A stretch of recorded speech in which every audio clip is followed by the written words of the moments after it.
Bonjour à tous et bienvenue dans ce nouvel épisode des Digital Download. Oops, sorry. Good afternoon, good morning, good day, wherever you may be joining us from. Welcome to another edition of the Digital Download, the longest running weekly business talk show on LinkedIn Live, now globally syndicated on TuneIn Radio through IBGR, the world's #1 business talk, news and strategy radio network. This week on the Digital Download, we are calling out the biggest budget hypocrisy in modern business. Everywhere we look, budgets are being cut, marketing, pay freezes, headcount, the pressure is everywhere. Except in one place, AI. Everyone suddenly has a budget for artificial intelligence. The problem? Most of it is just AI washing. Companies are implementing basic customer service bots and summarizers just to accelerate their cost cutting. But incremental savings aren't a growth strategy. There is another way, a way that unlocks limitless opportunity. We're going to have a discussion about that today. But before we go into the discussion, let's go around the set and introduce everyone. Ellen, do you want to, and by the way, while we do that, why don't you in the audience reach out to a friend, ping them and have them join us? As you know, audience participation is highly encouraged. Ellen, do you want to kick us off, please? Yes, thanks very much, Bertrand. I'm Helen McKenzie, a proud associate of DLA Ignite, and I suspect soon to be a proud associate of Aspertillo Soup as well. Football's not coming home, but as Bertrand said, we may be battling it out tomorrow night for third place. But what's not in third place is this one. But what is not in third place is that whole discussion about AI. I've had calls this week where it's been mentioned, so it's on everybody's lips. So really looking forward to the discussion today. Excellent. Well, thank you very much, Ellen. Adam. Hi, everybody. I'm Adam Gray. I'm co-founder of Aspertillo, and yeah, this idea that we'll just stick an AI badge on it and everything will be okay is rather naive. I think, we've been there before with many new technologies that have promised to revolutionize everything. And I think that people need to think very carefully about how they're implementing AI, and are they actually implementing AI, or are they just playing around at the fringes? Mm-hmm. Good question. I'm sure we'll have plenty of time to discuss this. Tim. Thank you. Welcome, everybody. Thank you for tuning in. My name is Tim Hughes. I'm the CEO and co-founder of Aspertillo.ai. I'm also famous for writing the book Social Selling and Influence, using social media for cold outreach and new business sales. She's carried the book over your shoulder. Yes, over my shoulder, yeah. And it's interesting. I've been doing a lot of research recently. You may know, or maybe you don't know, that we released a new product recently called Aspertillo.ai. And it's been interesting talking to people saying, are you using AI? And a lot of people are saying, well, I always get a standard stock answer. There seems to be some stock answer that everybody is downloading off the internet, which is, of course we are. And what that often is what we've got is an AI front end to our CRM system. So we're able to write natural language commands to CRM, which isn't exactly AI, from my opinion. For me, I kind of feel it's more AI washing than AI itself. But welcome, everybody, and thank you, Bertrand, for another interesting episode. Thank you so much. And myself, Bertrand Godillot, I am the founder and managing partner of Odysseus & Co. and a co-founder of Aspertillo.ai. Let's start with a foundational question, because you've started to uncover that a little bit, Tim. But how would you define AI washing, and what is the biggest red flag that a company is doing it? Who wants to take that one? Well, I'm happy to start. Go for it. I think that one of the things that we see when we look at, particularly across the SaaS world, is that product X now available with AI, and there is an element of AI involved in all of these things. Of course there is, and that's trying to bridge the gap between, if it is a CRM system, as Tim suggested, if it is a CRM system which is incredibly clunky and awkward and time consuming and unnatural to use, you've now got an interface which makes it easier to use. But that's not AI. That's like saying I'm going to put, faster tires on my car and turn it into a racing car. Well, actually, it doesn't turn it into a racing car. It turns it into a car with faster tires on it. And I think a lot of this, the AI labels that are placed on things are placed on those things in order to access that, as you said, Bertrand, at the very beginning, the fact that there are no budget cuts really when AI is involved, because every organization is looking for that magic sauce that they can sprinkle on what it is they're doing to make it more profitable, more effective, whatever. But I think that this, we're going to stick with the same CRM that we know, or we're going to stick with the same email marketing software that we know, or we're going to stick to the same processes and have an AI agent for them. It's just wrapping something in a shiny new shell, rather than fundamentally asking the question, is this effective? And I think we all know from experience that 9 times out of 10, when we go to a website, we are not looking to contact and engage with the AI agent on the website, even if in some cases they're quite good. What we're looking for is the phone number to find a person that we can have a conversation with. And I think that the idea that we can remove people from this equation, and AI is good enough because it saves money, fundamentally doesn't put the customer front and center of what it is that organizations should be trying to do. And I think I wanted to come in here about the sort of the phrase washing, because it sort of came in greenwashing and that sort of terminology. And when you think about that, I always think about the so what question, which is so what. I'm using AI, so what? If it's an efficiency thing, so if it's that's a bit of stubble you've got there, Bertrand. He's actually got sandpaper that he's using to wipe his face. It is extremely hot here. That's why. So if you're using AI for efficiency, so what? So it makes us faster. Fair enough. I can learn how to cut and paste using Control and X and Control and V, or and that will make me faster. It doesn't make me more effective. It's just an efficiency question. And really, the washing comes where you're just focusing on efficiency, I think, because doing things faster just feels to me like, I don't have a paper ledger that I do the accounts in anymore. I use a financial system to do that.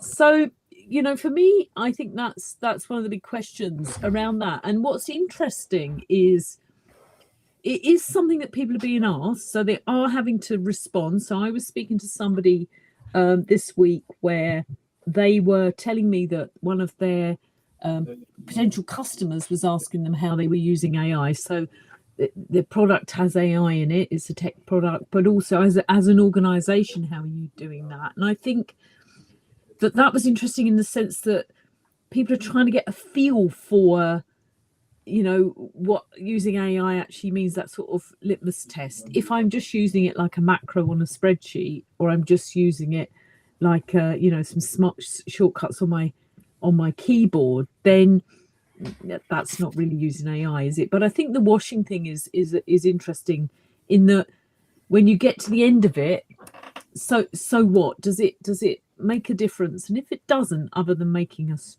faster, then it isn't really having an impact. So that's where I think washing is. It's get it out, the line's not quicker than than doing something transformative in getting my clothes clean. How about that? I guess to a certain extent, it's like the whole self-service thing, isn't it? You know, when you go to the supermarket, you've got a choice of going to a checkout, which has got somebody working there, or going to the self-service part where you are doing the checkout assistant's job and the company is benefiting rather than you from that. And I think that often this AI, the addition of AI without any clear purpose other than, well, we need to have some AI involved in this, never puts the customer at the center of it. It never gives a better experience to the customer. It never, as Bertrand said, it's a cost-cutting exercise rather than a value-increasing exercise. And I think that doesn't mean that AI can't be the value-increasing exercise. But when you make it the interface, you know, at the end of the day, the old saying, people buy people, you know, absolutely, that's the interaction between me, the seller, and you, the buyer, or me, the buyer, and you, the seller, absolutely needs to be human to human. The bit that comes before that is the bit that doesn't need to be human to human. Okay, great. That was a good starting point. Is there any magic in AI? You know, because is it going to be the you know, because there's a lot of we all know that our dream is to do nothing. So is that the promise? No. Yeah, no, no. No. You don't think I so? don't think so. I think that, you know, from my point of view, the objective, I mean, you know, whether my life goal is to sit sipping a cocktail looking at the sunset for the rest of my life, it feels very much like that On the Isle of Lewis. Or not. Well, if we still get sunsets, yes. But you know, that feels like that film WALL-E, where all the humans are sort of sat in the. Where's Wally? Where, you know, yeah, is it Where's Wally or Wally anyway? Where he's not Where's Wally. That's in a picture, and you've got to find him. He's like a little robot, and all the humans are sort of laid there being fed through a straw. That's not my objective. You know, the thing that gives me the biggest reward in life is human relationships. I mean, this is one example of it. Having a blether with you three about AI washing and you know, bottom line and AI is interesting, and conversations with people who may or may not buy from me are the other bit that, as Adam references. So I think that there's something around how it transforms experience. So that's where I would say AI is making a difference, where it transforms the experience. Now, that might be around effectiveness, back to my effectiveness, in that it makes what we do more effective. It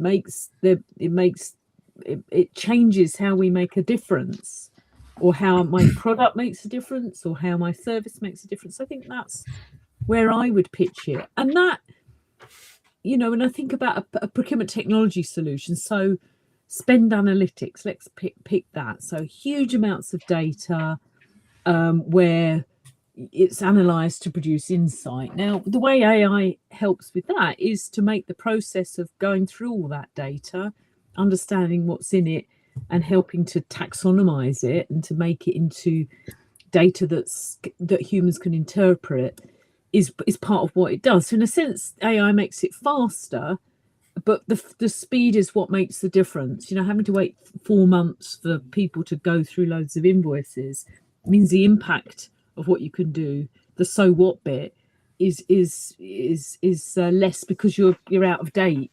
So I don't know. I'm sort of going all over the place here, but I think that you know, that's where I think that it's the objective isn't for there to be no humans, because actually, if there's no humans, then there's no why are we trading with each other? What, just to put figures on a balance sheet? You know, human beings are why everything gets done, aren't they? If there's no human beings, there's no reason to do anything. I think the other thing is that AI is incredibly powerful to enable people to do things that they otherwise haven't had time to do or the knowledge to do. Mm-hmm. So let's assume that you start a weaving business in the Isle of Lewis to make use of the wool of your sheep, and you think to yourself, I need to build a website for this, and I don't know how to build a website, and it's a new business, so I can't afford to pay somebody to build a website for me. So I'm going to buy a book on building a website, and then I'm going to spend weeks learning how to build a basic website and then upload that website. Now you get the opportunity to get AI to take that away from you. And is it going to be the best possible website? Well, probably not. However, the difference is that you have a website rather than not having a website. And I think that it has a great power to be able to enable you to do things and to learn things. So we said about summarizing, if you are going for a job interview and you want to go to a particular, you're talking about going to a particular organization, it enables you to do some research effectively and quickly on that organization. And you can ask it to interview you, ask me some challenging questions because this is my background and I'm looking for a job in this organization. And it provides an incredible sounding board in that environment, something that you may not otherwise be able to do. However, I think the fundamental problem with it is that if you're an expert at something and you get AI to do it, it will probably not do it as well as you can do it, because it is effectively the summary and the aggregation of everybody's knowledge. And not, if you're an expert, you're at the top of the tree rather than middle band, aren't you? Well, I think I like this one, Adam. Let me reply to this one. I think if you're an expert, what makes an expert is a point of view. Mm-hmm. And this is exactly what you won't get. You will get average. Yeah. By design, you will get average. And this is why it is frustrating for experts to use this kind of tool if they don't give their own context. So meaning their connection, their conviction, their beliefs, their point of views, so that their teammate is more knowledgeable and probably more aligned with you. I think there's also two speeds into the business world right now. There are people who are solopreneurs, small companies who embrace at a pace that is absolutely incredible, both in terms of coverage and so wide width and depth into their business, so that clearly, you could perfectly use Claude and a bunch of MCPs, using technical terms here, to integrate with Salesforce, with your Salesforce instance, and potentially your bug tracking system and your pipeline, so that you end up figuring out that this customer that you're about to sign a deal with may not be in the best situation right now. So you'd better do a little bit of a little bit of care before you actually turn up with an extension or a renewal. That is reality for a number of small business, not to talk about the independent. I like the website example because that's a very good example of things that you can do in addition to what you were doing before. Because there's so much of this is looked at, how can I do faster what I was already doing?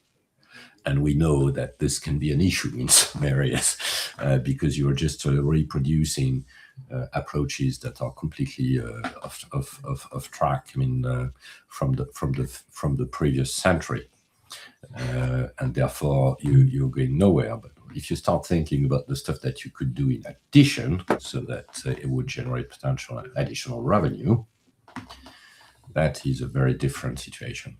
So that's and I see this happening into solopreneur businesses and small businesses.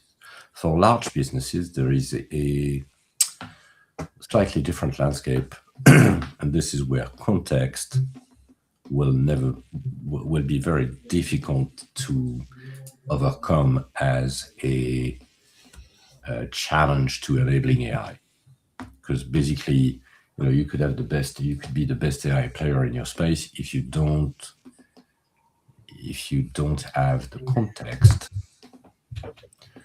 then you're not going to be a very good forecast, for instance, companion, or I don't know, turnover companion. So if you want an HR companion, if you want to anticipate people leaving, or things like that. So there are quite a number of acquisitions in billions running right now from AI companies willing to acquire context companies, so people who own the data. And to be honest, I don't think that Salesforce will let. There's a whole ecosystem environment in San Francisco of organizations, not AI companies, but basically data companies and training AI. Sorry, Adam. No, I was just going to say, so the context and the grounding of the AI is absolutely crucial to provide relevant and on-point responses. So what can I, as a solopreneur who's just started my guitar cleaning business, what can I do to ground the AI and teach it what it needs to know about this industry before it starts to give me advice? That's a genuine question. Great question, Adam. What should I be doing? So I've bought Gemini or Claude or ChatGPT or whatever it may be. I've bought an instance of that, and I'm in the free trial period of that. What am I going to do to start to get value from this?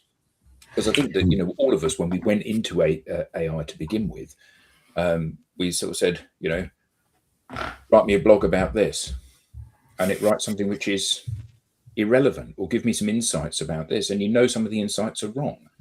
So how should people start grounding this?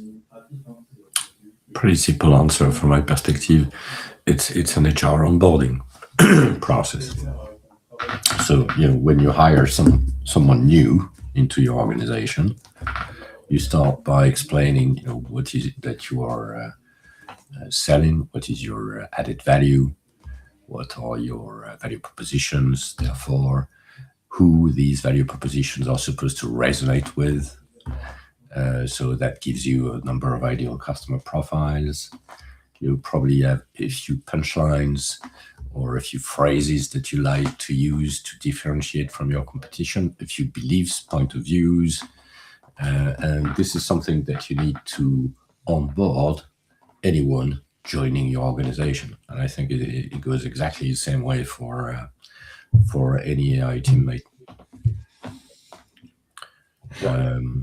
And this is not about prompting. No. Enough of free prompts and stuff like that. Well, prompting is kind of mainstream right now, so there's no point discussing this. Although there are still lots of people trying to sell prompts. While the actual ground is in engineering, is in context engineering, whether you are coding or whether you are writing blogs. Well, it's funny, isn't it? Because even a year ago, the word on the street was that the next big job was going to be a prompt engineer. And, for the next decade, prompt engineer is going to be the most sought after person. And now, a year down the road, it's like, no, it's not the way to a penny. Yeah. But still, we see a huge number of people that say, my secrets to whatever it may be, all you need to do is write prompt in the as a comment, and I'll DM you. It's quaint, isn't it? It's quaint. It's lovely. Yeah, it's a bit like wearing a top hat, and Yeah, it's even Victorian, isn't it? Mm. Napoleon, Bertrand. So one of the things that we were going to talk about was this idea of an AI teammate. So Bertrand, you're the expert on this. What is an AI teammate? It's a phrase that we hear quite a lot. And so what is an AI teammate as opposed to I've just signed up for ChatGPT? Well, that's probably the next the next level, which is someone who's is someone. I just said it. So it is an addition to your team. And I would actually say that now we've reached the point where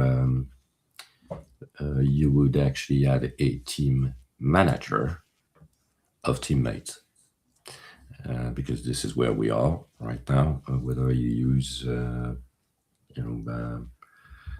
embedded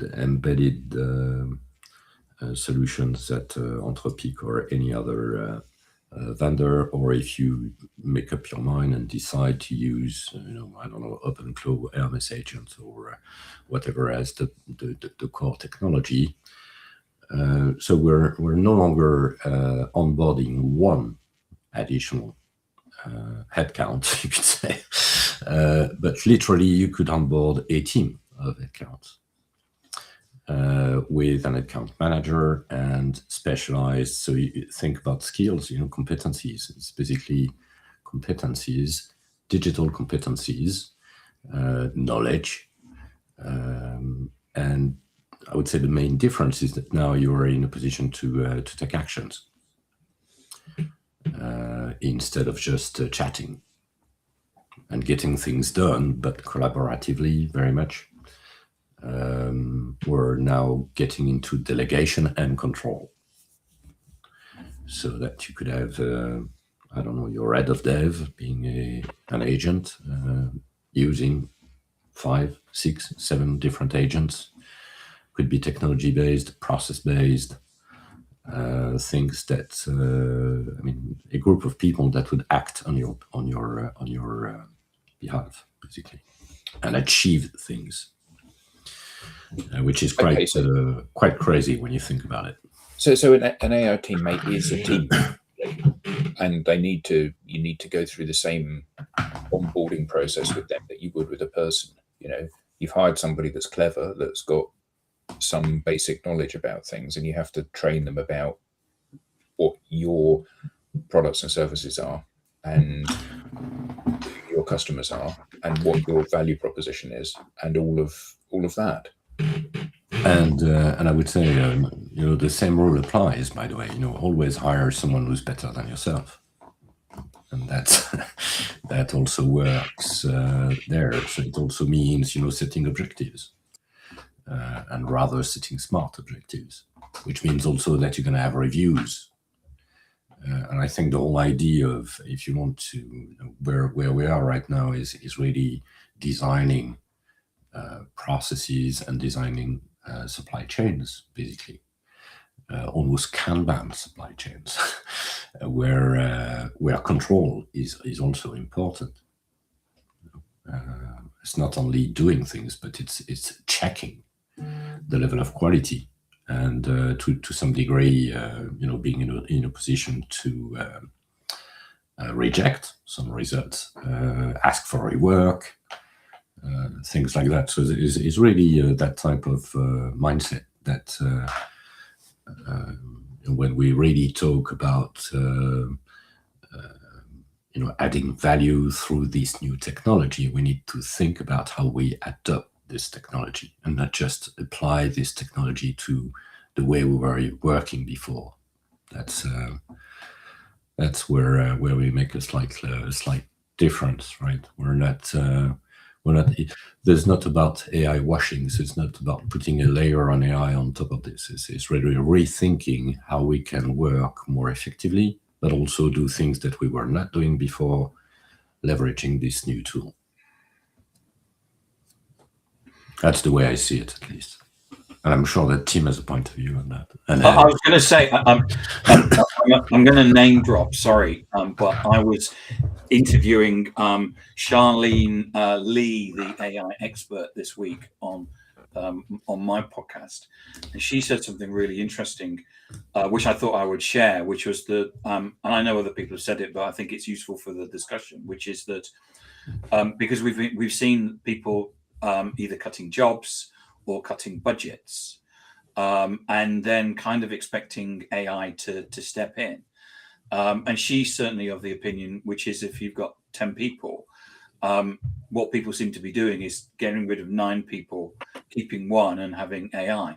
And she said that's not what you should be doing, is that you should be empowering And the key thing is that whenever you do anything with AI, there has to be an empowerment process. So as you said, Adam, and Bertrand, you talked about grounded data. There also has to be a process in getting people to understand why they're actually using AI and actually how to use it.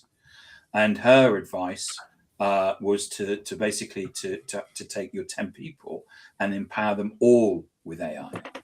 Mm-hmm. And go that way rather than actually using AI as a way of getting, and laying off people.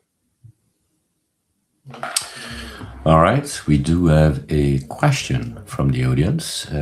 Patrick, hi Patrick. Hi Pat. You want to take this one, Tim? Yes. Patrick Tinney says, quality control is a big issue with AI. Is there any benchmarking on this yet? Good question. Well, the benchmark I've got on using AI is when somebody sends me a LinkedIn message or an email with the wrong name on it. That's the perfect lack of control.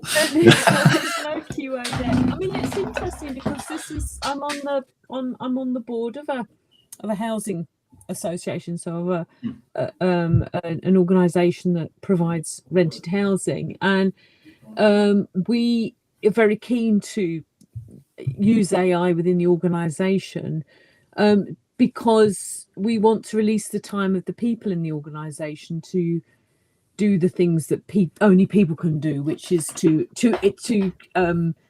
impact outcomes for the tenants in a number of ways. Now, one of the things that we've been talking about is around the governance of that and the quality control of that, because if you're going to enable your organisation through a teammate or otherwise to really harness the power of AI to do things, you need to be clear that that's going to be on brand, that it's going to be within any governance and any policies that you've got. And that's one of the things that's quite difficult when you've, just got the Microsoft suite and Copilot with it. Is that how do you settle that governance around it? And I think that is a really good question from Patrick, because I think that's one of the corporate risks, is that you sort of say to people, off you go, create or here's some teammates we've created that you can use for all of this stuff, and you don't know whether you can safeguard against the risk of somebody doing something with one of your most significant customers that actually jeopardizes that whole relationship, or because there wasn't proper quality control on benchmark. And I'm just thinking how somebody in the team might be using AI to do the job, there isn't quality control, and then there's an impact on the bottom line because perhaps that customer doesn't renew, or because the mistake is so not catastrophic in a life and limb threatening situation, but catastrophic for that relationship. So it's quite an interesting. You raised a really interesting point there, Helen. You said you work for the Housing Trust, or you're on the board of the Housing Trust, and they're trying to embrace AI to free up time of people within the organisation to do the things that only humans can do. I'm paraphrasing what you said. So how do those people decide which things get passed to AI and which things are things that only humans can do? Because I think that's a really big question, isn't it? I'm afraid I'm going to have to sack you. I'll get AI to write your letter of dismissal. Actually we're laughing because it's obvious that that's not something that one should do. I bet that's one of the first things that people do get AI to do, though. Yeah. So how do you make that delineation about AI can do this job, I need to give it this information and ground it in this way, and AI can't do this job? I think there's something about where being human and being a person is important. So we talk a lot about authenticity and being human, don't we? And I'm having a conversation with somebody. AI can't do. Well, it can if it's on a WhatsApp group. That could be AI. I mean, we've all, or perhaps it's just me, but we've all stumbled into a rather long conversation when you realise you're talking to a bot, But I think, so for the housing association's point of view, it's about, where human relationships are going to impact the effect for the tenants. So that might be, providing support in a particularly difficult time. It might be helping somebody find solutions. It might just be because the person involved prefers to speak to a human being like we are. But I that would be, and when I think about it from a business point of view, I think about competitive advantage. Where is it that having humans involved, either for innovation, ideas, or for that actually enhance the process because humans are involved, does that give you a competitive advantage over somebody else? Is that helping you to stay ahead? Is that helping you to retain customers? I don't know. These are the sorts of things that I think of where people, people make a difference, and make a difference in terms of bottom line, and keeping the lights on, keeping the money coming in. I think that's. I mean, you said it. From my perspective, it's different. Where do you make a difference? So, is this not working if you are not involved? I think it's probably the best way to look at this, because everything else then is a candidate for being endorsed by one of your teammates. And when it comes to quality control, because I just wanted to circle back on this one. Very simple example. Translations, internet localization of content is a good example where you could put two LLMs working not against each other, but one translating, the other one checking the translation. That is very efficient, actually, because then that increases the quality of the overall output, basically. So Pat's come back and said on that, following his question, quality control is a big issue with AI. Is there any benchmarking on this? He said, I read something recently that many companies are not seeing the investment working out. One example was that a company only made 17% on investment of each dollar they spent. I wonder if some companies are not fit for AI. I think I read the same article, actually, Pat. And I think what we're all seeing as a group is that people are investing AI and they're not necessarily seeing a return on it.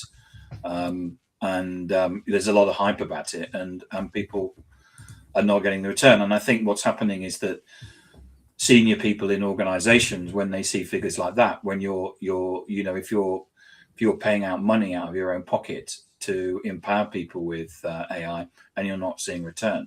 But isn't the danger that empowering people is not the answer? It's teaching people is the answer. And I think that, I'm sure that is the case, that 17 cents on the dollar in terms of a return is not uncommon. But ultimately, the mistake, and we all believe very strongly in planning and understanding, I'm going to do this activity and I'm hoping it's going to deliver this benefit. And I think that there's a huge amount of, well, we'll just throw a bucket of AI on that and it'll solve the problem, which is ludicrous to assume that. And maybe the other issue is that you've been doing stuff a certain way, Tim, for 30 years. And then all of a sudden I say, here's a Claude license, away you go, mate. And you go away, and then 2 weeks later, I come back and say, how's that working out for you? And you say, well, I've only had time to switch it on for half an hour because I've been really busy doing other stuff. And, potentially there's not been a lot of runway given to organizations to actually see any benefit and understand how these tools can add value to their organizations. I think that's where I don't think everybody in the organization needs to be able to do that, though. I think my experience of people is that some people are just content to get on with it within the guardrails that management have have said that they can do things. You have some team members that are really keen on stuff and want to find out and learn and try and do. And I think that, so you don't need everybody in the team to be AI enabled and able to think the unthinkable about how AI can be used. But I think that's where we need to just think about who needs what skills. And back to my point about governance and guardrails, I know it sounds really boring, but it's one of the big questions is around how do we stop enthusiastic amateurs within the organization doing something with AI that's going to impact the business. And so that might be why people are sticking in the comfort zone of efficiency uses, because efficiency uses feel very safe, don't they? Whereas effectiveness uses where we enable creativity, we enable people to put stuff out into the public domain or do things in the public sphere that might impact on our business, that feels more risky, and perhaps we won't go anywhere near that. I don't know. And I think I agree, Helen, which is that I think what happens is that our comfort zone or the way that we work naturally is that we go to things that we are used to, and then try and see if we can AI that. So, for example, we were sitting down talking. Sorry, you weren't here then, Helen, but we were sitting down talking a year ago, where we were going, why are people creating robocallers and faster spam emailers? Because that's not how people buy. That's how people sell. But it's just the obvious thing to do, which is you go, oh, I've got a whole bunch of a team of people over there cold calling. What we'll do is we'll automate it, rather than saying, actually, is there a way that we could do things better? How do people buy? Okay, what we'll do is that we'll create a platform that allows you to build trust and relationships. And so that's kind of one of the differences that I see. But I'm not expecting everybody to come up and innovate, as you say. And I think Pat actually comes up with a good idea. If you're only getting a 17 cents return on a dollar, then maybe AI isn't right for you. Yeah. But you wonder whether there's that amount of scrutiny on some of the other things that people are doing that appear to make sense. So back to your, automate your calling and your techniques. Let's have a marketing campaign where we send a sequence of emails to people that gets I don't know. But people don't buy 1%. That's the thing. No, but also it's how we sell.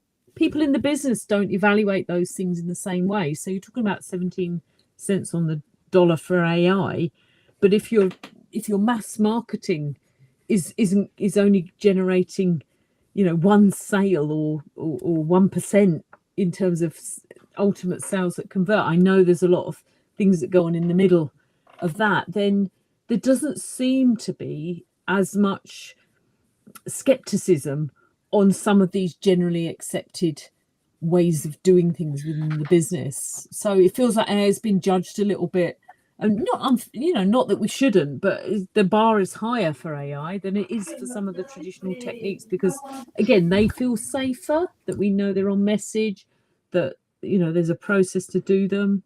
So that's interesting. I think whether everything. But I think we've now had AI for mainstream AI for 3.5 years, and there has to be a situation where leadership, I'm talking about CFOs, are going, are we getting a return? And going and saying what do we need to do to how can we actually make money from this? On a lighter note, I'm just going to say I actually met Mr. Bot this week. If your name is Bot, sorry about this, but you must. It's a bit like being called smoke too much, isn't it, or something like that? I did meet Mr. Bot this week. So when you said you were talking to a bot, I was wonder if it was the same person.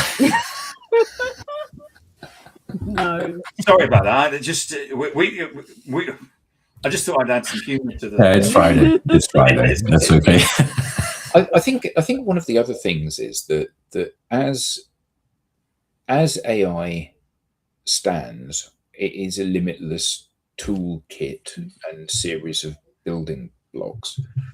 And this is like Tim wants to buy Tim has owned them in the past, a new BMW. So he can't decide quite which version of the 3 Series to get. So what they do is they send him a lorry load of parts, and he can then pick the seats, the dials, the engine, the wheels, the suspension, the color that he wants, and configure it himself. Meccano. Yeah. Now it strikes me that that's what AI seems to be at the moment. We've got these incredibly powerful tools, and people are the tools are not constructed with a single outcome or purpose in mind. They are simply a limitless set of possibilities. And I think that part of the challenge here for most organizations is they're not actually quite sure what they want it to do. They want to be more effective. They want to be more efficient. They want to make money. They want to scale their organization. Of course, these are fundamental business desires, but they don't know what tools are going to do that. And that's why they default back, as you said, Tim, to robocalling and sending more emails, because actually they do know something about that. Oh, well, we'll just use this to dial up the number of calls that we make, or dial up the volume of email that we send. And actually what they should be doing is looking, again, as you said, Tim, that's not how we buy, that's how we sell. They should look at how people buy and then say, how can we map what we do to that? And when you and I worked at a large tech company, often when you were looking at how you would approach work there as well. Of course, yeah. How you would approach a large organization, you would do customer journey mapping. And it was nothing to do with the buyer's buying journey, and it was everything to do with your selling journey. So at this point, we're going to send them this, and at this point, we're going to call them up, and at this point, we're going to invite them to an exhibition, and that will help shepherd them through this process. But at no point did you stop and say, actually, what do they need? Yeah, what do they need to move them on to the next stage, but not what do they need as an individual. A bit of content, Adam. That's usually what moves them to the next stage. Yeah, emailed out to them, but not just any old bit of content, Tim. A white paper. By your people about how great your product is. Yeah, but this table would be wobbly without white papers. but the irony is that we've now got an incredible set of tools, but we don't know what to do with this set of tools. Oh, God. Well, that creates opportunity for people who are have the framework within their organization. I've definitely got the governance hat on today, but we have the framework in the organization to empower the people in the organization to be creative, to be human, to go forward with things that are actually going to make a difference. And if I was in one of the roles where I was a senior leader where I was in the past, I'd be asking the so what question every day to all of the ideas that people were coming up with. And so what, how does that affect what we're here to do? And from the point of view of my role just now, which is to have more conversations with people, to hopefully transform the way they get conversations by using some of the approaches that we deploy. Actually, if it's not going to do that, what am I doing? So what? So I think I don't know. Have you seen Pat's question? Where are we? Is AI more important in creating empirical data, or is it more impactful on creativity? You see, I think I'm in the, from my point of view, Patrick, I'm in the, if AI enables the creative part of my brain to be creative, I'm a great one for, not having anything in my head and writing it down and reminding myself and not, trying to leave the space in my brain to be creative. Then I think the more AI can provide the space for people to be creative, I think that's where it could be really important. you know, just as having a Hoover to vacuum up bits off the floor means it takes less time, which means you've got more time to be more creative than when my poor granny was on her hands and knees with a stiff brush. But I think the problem, though, is that not many tech vendors are building Hoovers. You know, Tim said Meccano. They're offering Meccano kits. And I think that part of the problem is when you are offered a Meccano kit and it says, you know, there's a carpet washing machine that you can build from this, or a Hoover that you can build from this, or an air purifier you can build from this, or you become lost. And what I see either tech vendors producing having AI bolt-ons to dubiously effective products that are currently being made, and it streamlines a process that doesn't work, and we mentioned that, or a whole universe of possibilities. You know, so you sign up for Claude, and well, you can build anything you want, but that actually doesn't help me. What I need is for you to build me something, and for me to say that solves a problem I have, or it doesn't, in which case I won't buy it. But if it does, it works. It doesn't need for me to build it. And there seems to be very little of that out there at the moment.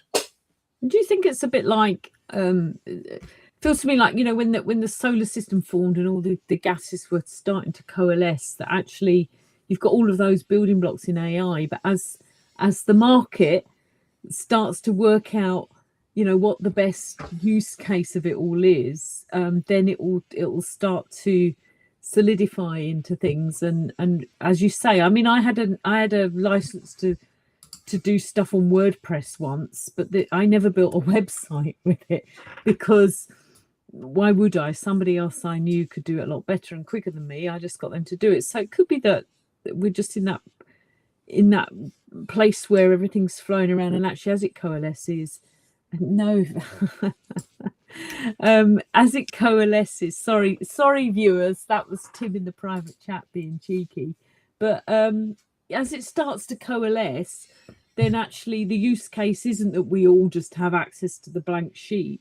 The use case is that, a bit like the App Store and being able to build things to put on an iPhone, actually that's where we end up with lots and lots of apps rather than the ability to build stuff on the iPhone in the first place. Yes, but they are integrated. I think that, you know, going back to, I think there is really a big push right now on integration. So there's this idea that at the end of the day, we almost no longer need a user interface, and things happen.